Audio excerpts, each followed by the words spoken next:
I mean, I've never paid taxes, and the IRS hasn't tried to kill me yet.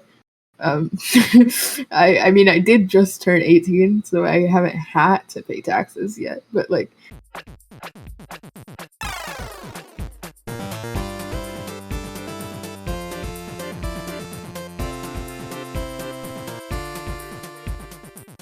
hi, welcome to the podcast. I'm Joycelyn, your player one, and today in the house we've got Tax Evasion Simulator by WellHaveFun.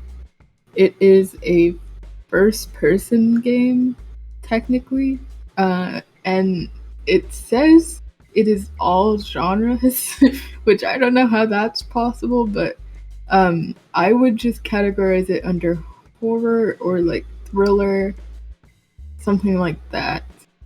The premise is you have been sleeping for over a day and come to realize your fate. You didn't pay your taxes. Your office is no longer safe and under investigation by the IRS. And there's no content warnings, although I will mention that you can die in some of the endings in multiple ways, in various ways. So there's different endings to this game, and you can die, but yeah, it's free, available on Roblox. And like I said before, Roblox games you can play anywhere, anytime, as long as you're able to download the Roblox launcher on your device. There are some games that you will not be able to play on mobile devices, but this game I'm pretty sure you can, because it's a pretty simple game. It's not like super all over the place like other Roblox games can be. I played the game for 15 minutes. It's a very easy game to play, very simple gameplay. Like it's just like, it's like a basic Roblox game. Like E to interact, and then WSD walk around. If you click on things, I don't think anything happens. Like you just move your mouse around to like look different places. But yeah, I mean it's very easy. As I didn't win the game at all. I played for 15 minutes and I got 4 different endings out of the 14 endings I believe there are for this game. And there's only one ending out of the 14 where you win. So like, I mean, it seems like it's a pretty hard game to play, honestly, if there's only one way to win the game and there's 14 different endings that you can get. So out of the 4 endings I got 1, 2, 7, and 9, which the last time I played the game, I got both 7 and 9 at the same time. I don't know how that's possible, but I did. For the graphics, I mean, it's just Roblox graphics. Like, it's not anything special, and it's also not like Restaurant Tycoon and Retail Tycoon 2 were. It's not like those games where like there's added on like AI, or not AI, like UI and other things like that. It's just a normal Roblox game. There's nothing really special about the graphics, because it's like block people and like default Roblox skins and things like that. There is music in the game though, and there's like a title screen and everything. And you can restart the game within the game. You don't have to leave and rejoin to restart the game to try out a different ending, which I thought was nice. In the music at the beginning for the loading and the home screen was really good. It kind of added to the mood, but then the music in the game was just like one of the defaults that comes with the jukebox item in the game. So like if you make a Roblox game and you place down a jukebox, there's certain songs that you can play for free, and it was just one of them.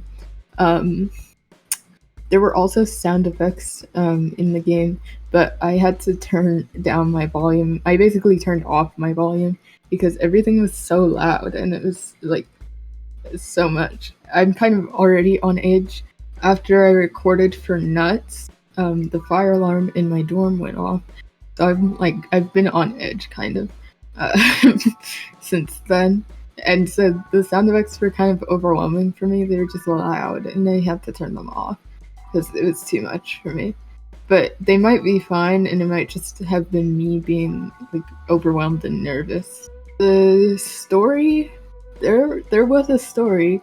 But it's basically just the premise, and then you live it, basically. So, I also still don't understand why the IRS would want to kill you, for not paying your taxes. It doesn't make sense. I don't think that's how it works in real life. I mean, I've never paid taxes, and the IRS hasn't tried to kill me yet. I did just turn 18, so I haven't had to pay taxes yet. But like, anyways, I mean, the story is pretty funny, and honestly, this game might be the scariest game that I made all of Horror Month.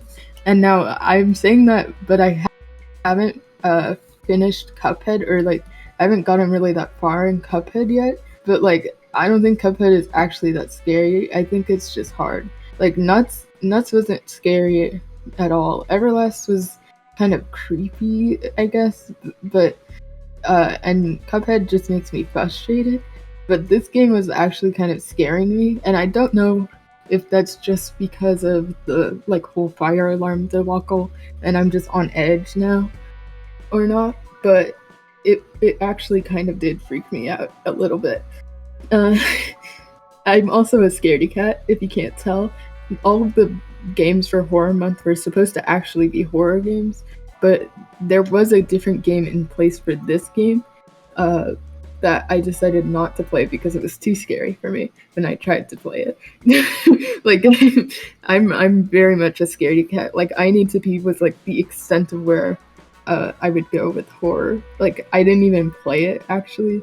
I like had my entire family in the room, and I had my brother play it for me because I was scared. But yeah, so like, and then after that I told Nicole I would never play a horror game again. But I mean, here I am playing technically a horror game. I mean, and like, I'm not even like kidding about it being the scariest game. Like, it's fitting that this episode is right before Halloween. It's like 2 days before Halloween when this comes out. And like, the entire game has like a super creepy vibe, even though like the graphics and the music don't really add to it. Like, they don't seem like they add to it, but they really do. Like, it's very interesting. But like, also the story is just kind of silly. My favorite part is definitely just the entire premise of the game. Like, it's so silly. Like, I don't understand why the IRS would want to like kill you or anything. Like, I mean, they just want your money. And then, I mean, also the story is pretty, yeah. My least favorite part, I don't really have a least favorite part, but like, like I said, I'm a scaredy cat. I don't like horror games. I don't ride roller coasters because they scare me. I don't do a whole bunch of stuff because it scares me. So like, horror games, like scaring myself on purpose, I don't like it. But I mean, this game is not bad. Like, it's pretty funny actually. So I would recommend this game if you're like bored or you want something funny to play.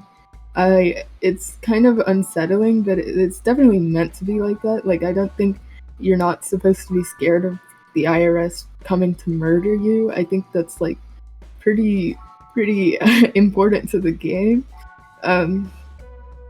I honestly, me personally, don't think I would play it again. But I mean, it's very quick to play. Like, I got through 4 endings in 15 minutes. Like, it's very quick.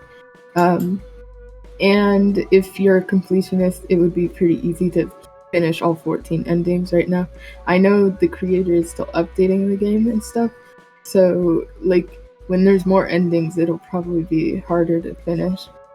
Oh wait, okay, never mind. There's 19 endings. Sorry, my bad. I just checked one more time. There's 19 endings, and ending 14 it needs to be updated.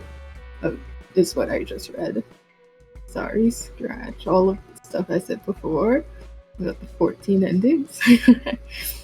So, for my final rating for Evasion Simulator by WellHaveFun is a 7 out of 10 tokens. Great job, WellHaveFun. Thank you guys for joining me on this episode of Indie House. Be sure to rate the episode and let me know your thoughts. I've got a Discord server called Indie House Official, which would be a great place to give your feedback and talk to me, my collaborators, or other listeners of the show.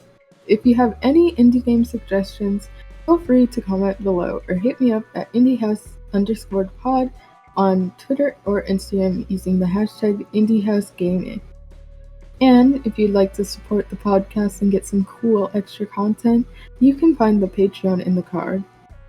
Catch us next week on YouTube, Spotify, Apple Podcasts, and Google Podcasts. See y'all on the next level. Bye!